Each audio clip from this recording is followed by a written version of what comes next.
first of all, I wanted to congratulate you for the conference because it was like really nice and really enjoyable. And did you know the TRImarchi festival? Yeah, I knew it from Argentina. I've never been, but I saw that and I thought, wow, that's an amazing festival. And did you saw any of the other conferences of the day? Yeah, of course. I saw everything except for the speaker that was just performing, because I had to wait on the sideline. Okay. So far, so great.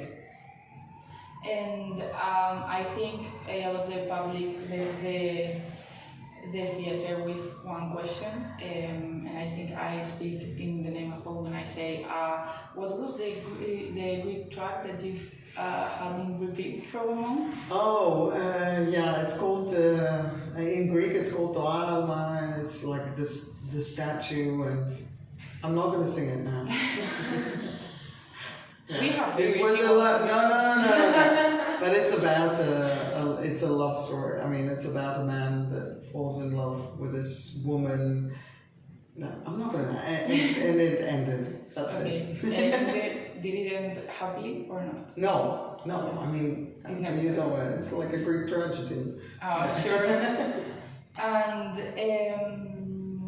I wanted to ask you. You were speaking, of course, about some of your creative projects. So I wanted to ask you, how does your creative process begins once the client presents you the idea?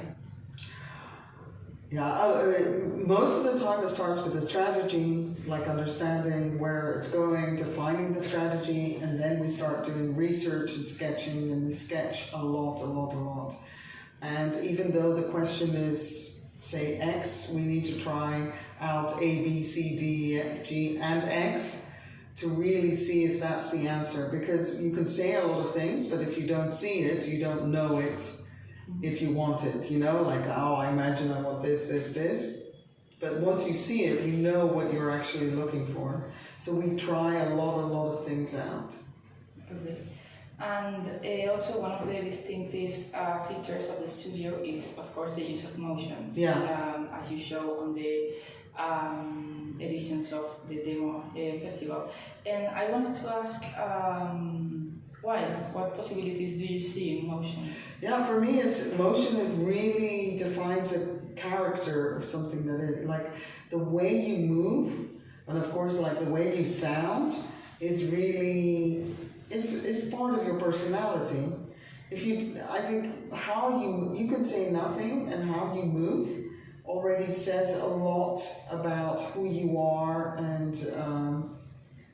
Like who you are, you know that. And when I move, I'm not Dutch, and when I moved to the Netherlands, I didn't speak the language, and I would sit in meetings and I would just watch people, and I didn't need to understand the language to understand what they were saying because of their gestures and their body language, and that I spent a long time just watching. I could tell you how the meeting was going before you even knew it. So I think maybe that's where it came from. Another thing that I wanted to ask is because, as you said, you're not Dutch, you're actually Greek. Yeah. And what is it about the Dutch culture and the Netherlands that really gets your attention? Oh, the directness and the clarity. I feel the people that I work with and the Dutch people I've got to know are very, I would say, honest. Like they don't have to use a lot of words to tell you I don't need to think very much. What they say is what they mean, and I like that a lot because that saves a lot of time to get to an answer, and that's for me. For design is really helpful. Yeah. And do you think it can come through as rude sometimes? Yeah, people interpret it as rude. I know that. And when I first moved there, I was like, wow, this is not polite. But, I mean, you could spend a lot of time saying, sorry, and thank you, but can you... In the end, everybody's trying to say the same thing. And I'd rather it be told than putting the whole performance. Yeah. Of course, sometimes it helps, like please just I'm having a bad day, don't tell me everything now.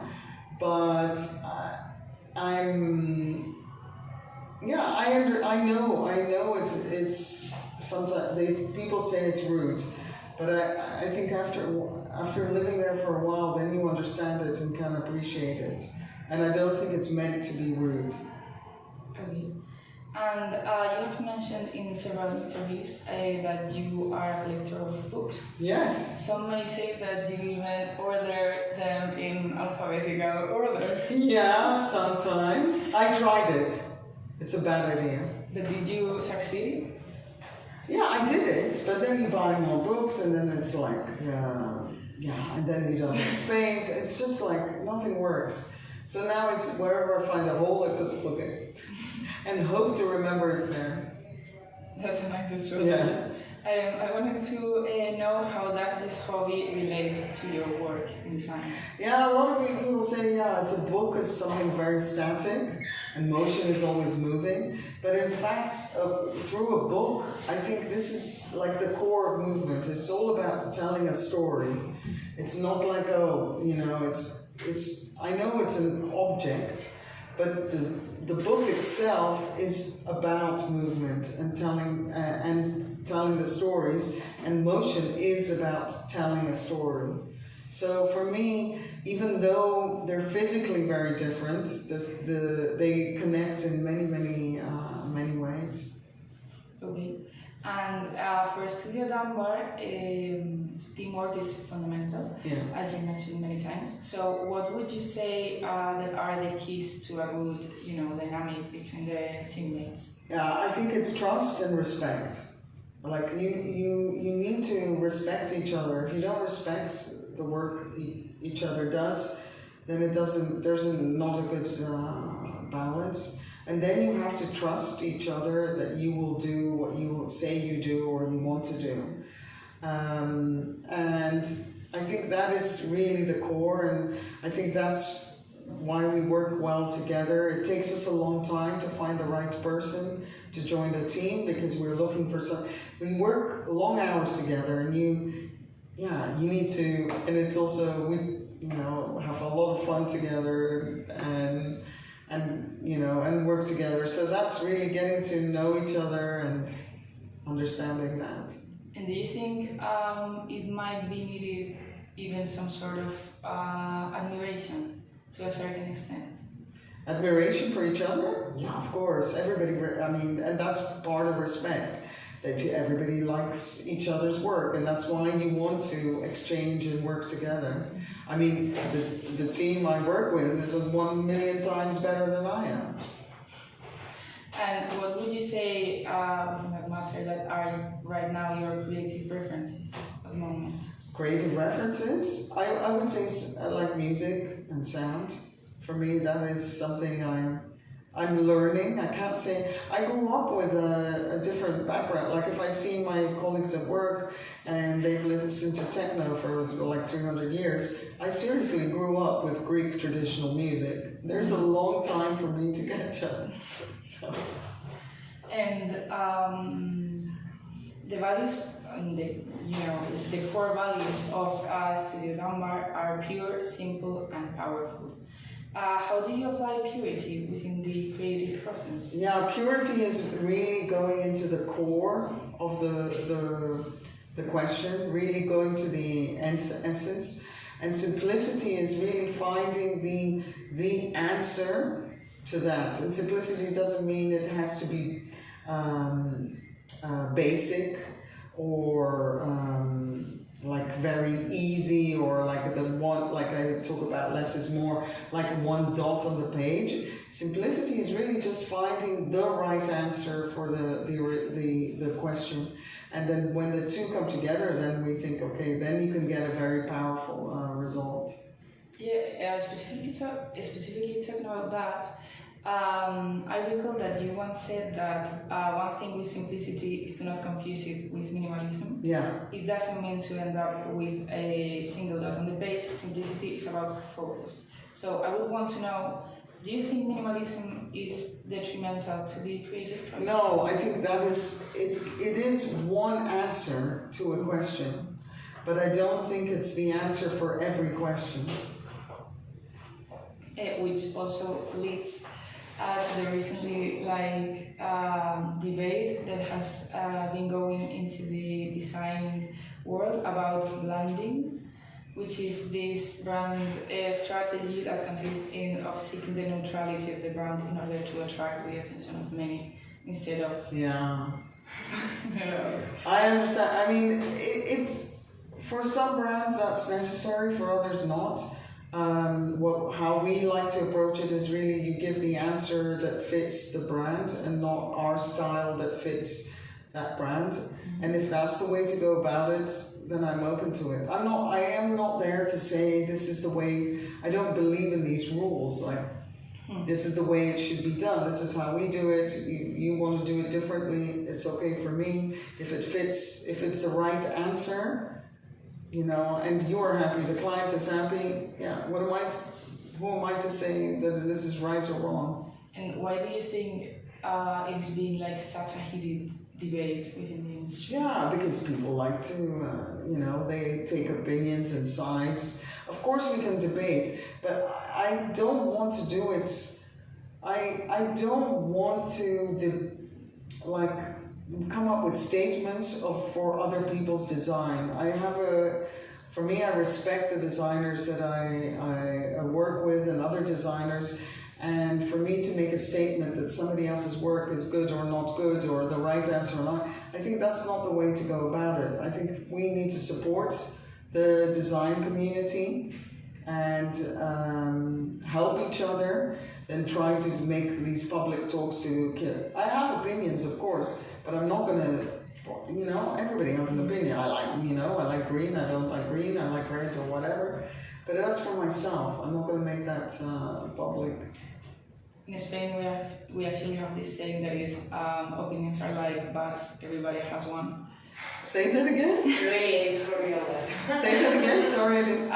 It is the saying that says that opinions are like bats, because everybody has one. Yeah, exactly. And speaking that you don't want to impose your vision to the brand, what do the brands working with Studio Dumbar have in common, or the companies? What do they have in common? I think they have in common that we do our best to reflect the brand itself. Oh my God, sorry. It's my husband. It's okay. It's okay.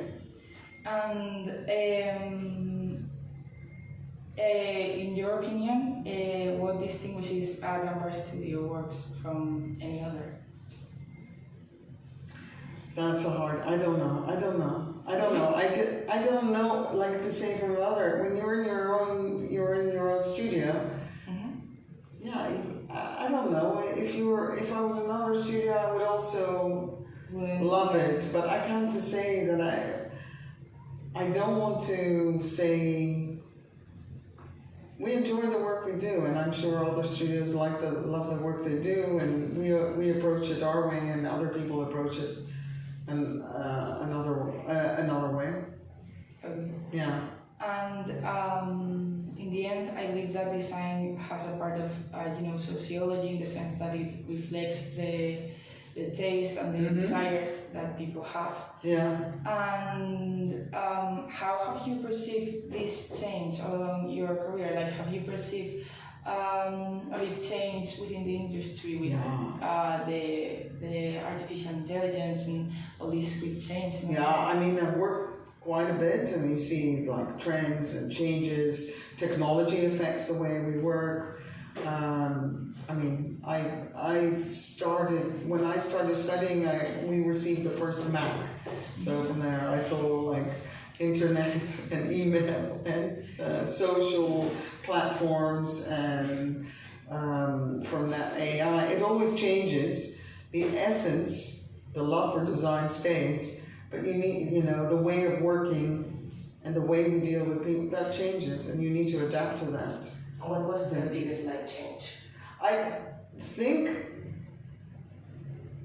I would say, I think the I know it sounds really kind of old, but the internet is quite the biggest change, because it went from working from you're an individual to being connected to the whole world and all the implications that came with it. And then I think all the social platforms, that had a huge effect. And every new social platform brings another change.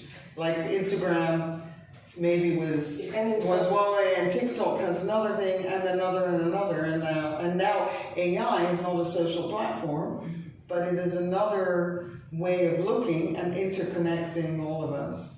It's interesting because it's what you were saying actually. Like, I mean, if sociology is part of design, which has changed actually society itself, is what changed design. And I think design reflects what is happening also in society. It's not design imposes itself. We are there to reflect on what is happening. Do you think now that we have this more fast-paced work way of living, do you think that trends are killing the identity of brands and companies? I mean, there's trends always happening. I don't see that. I don't see things like a lot of people say, oh, it's faster and fast. I don't see faster. I find it exciting. It was like 20 years ago you thought it was fast, and 10 years ago you thought it was fast, and then it's like you get used to it, and it's a different kind of rhythm. But you need to also find your place and not be overwhelmed with everything. You need to also protect yourself with everything that's going on. Do you think that you've completely settled and are comfortable with that change? Or it gets time that it's rather uncomfortable, or you're... I don't know. I don't know. Sometimes I close the door and sit in the room on my own without a phone. Well, not really. No, but